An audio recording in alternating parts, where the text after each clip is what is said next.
kasih banyak Kak Verena. Terima kasih juga teman-teman yang tadi sudah menjadi pembicara berbagi kisahnya.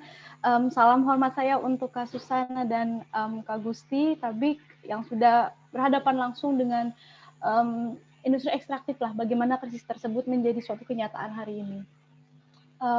Oke. Teman-teman, bagaimana jadinya jika bernapas memerlukan masker dan pergi ke rumah-rumah harus selalu jika bernapas memerlukan uang dan pergi keluar rumah harus selalu menggunakan masker atau perahu karet.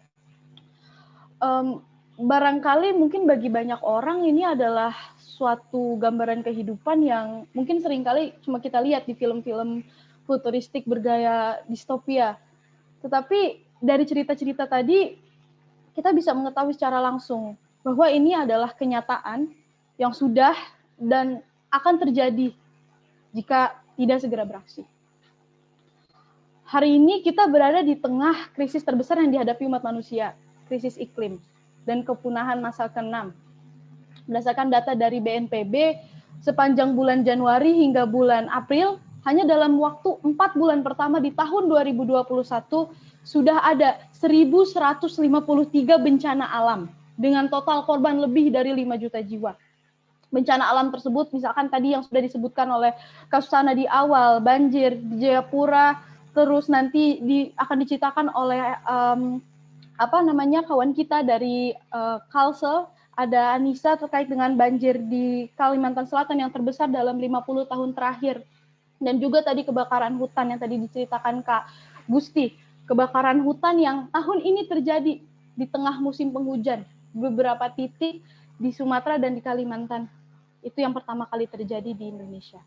Jangan kita lupakan juga siklon Seroja yang terjadi beberapa minggu lalu yang melanda wilayah Indonesia Timur, yang oleh Kepala BMKG disebut-sebut sebagai siklon tropis terkuat sepanjang sejarah Indonesia. Kejadian-kejadian ini hanya tinggal menunggu waktu untuk terjadi pada tempat-tempat lain di Indonesia. Teman-teman, ini semua terjadi di tengah-tengah kenaikan suhu rata-rata bumi sebesar 1,2 derajat Celcius hari ini. Bagi saya sudah tidak terbayangkan lagi kehidupan ketika kita sampai di angka 3-4 derajat Celcius kenaikan suhu rata-rata bumi. Angka yang sebenarnya merupakan suatu keniscayaan jika kita melihat kebijakan iklim pemerintah Indonesia hari ini. Sayangnya ketika kita berbicara tentang krisis iklim, kita seringkali menggambarkannya sebagai sesuatu yang jauh di masa depan dan belum terjadi hari ini. Kita seringkali terlalu terlena dengan diskursus mengenai kebijakan-kebijakan dengan istilah teknis, rumit, target-target yang jauh, hipotetik, yang jauh sekali dari jangkauan kita hari ini. Kita seringkali lupa dengan cerita-cerita dari skala tapak, dari hutan, kearifan lokal masyarakat setempat, yang tadi sempat dibawakan oleh kawan-kawan kita. Bagaimana mereka hidup berdampingan dengan bencana alam. Dan seringkali diskursus seperti ini dilakukan di gedung-gedung megah, gedung-gedung tinggi, di pusat kota. Dan tidak melibatkan kita, rakyat, kaum 99%, yang akan merasakan dampak terburuk dari krisis tersebut. Masa kini dan masa depan kita semua telah dipertaruhkan oleh mereka yang mendaku diri sebagai ahli dan wakil rakyat. Net Zero 2070 versi pemerintah atau mungkin Net Zero 2050 yang tadi sempat dibicarakan juga oleh Karance, menurut saya pun belum cukup untuk membawa kita menuju kehidupan yang lebih layak ditinggali. Terlebih jika targetnya berada dalam jangka waktu yang sangat lama, 20-40 tahun dari sekarang. Kita perlu mencapai kondisi negatif karbon, bukan lagi net zero. Tadi sempat dibicarakan juga oleh Pak Emil di awal sesi kita. Dan hal yang dibutuhkan adalah target tahunan pemerintah dalam mengurangi emisi gas rumah kaca. Tadi satu persatu sudah dirumuskan juga oleh Karance.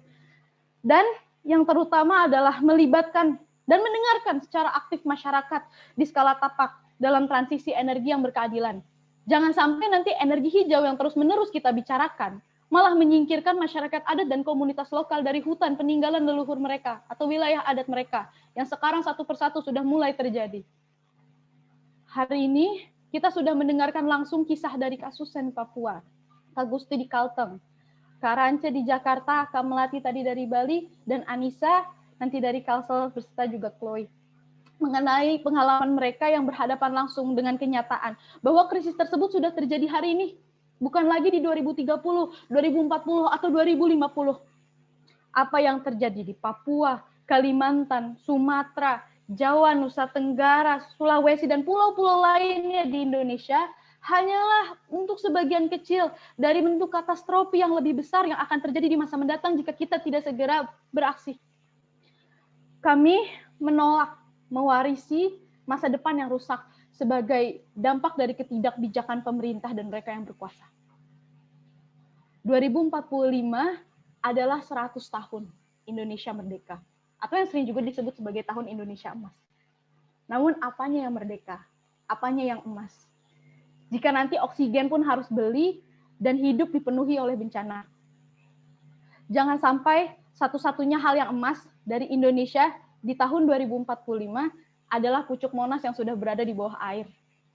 Kita perlu mulai memaknai merdeka dengan sungguh-sungguh. Merdeka dari bencana alam, merdeka dari segala bentuk ketidakadilan, merdeka dari krisis iklim. Terima kasih. Kembali ke Kak Verena.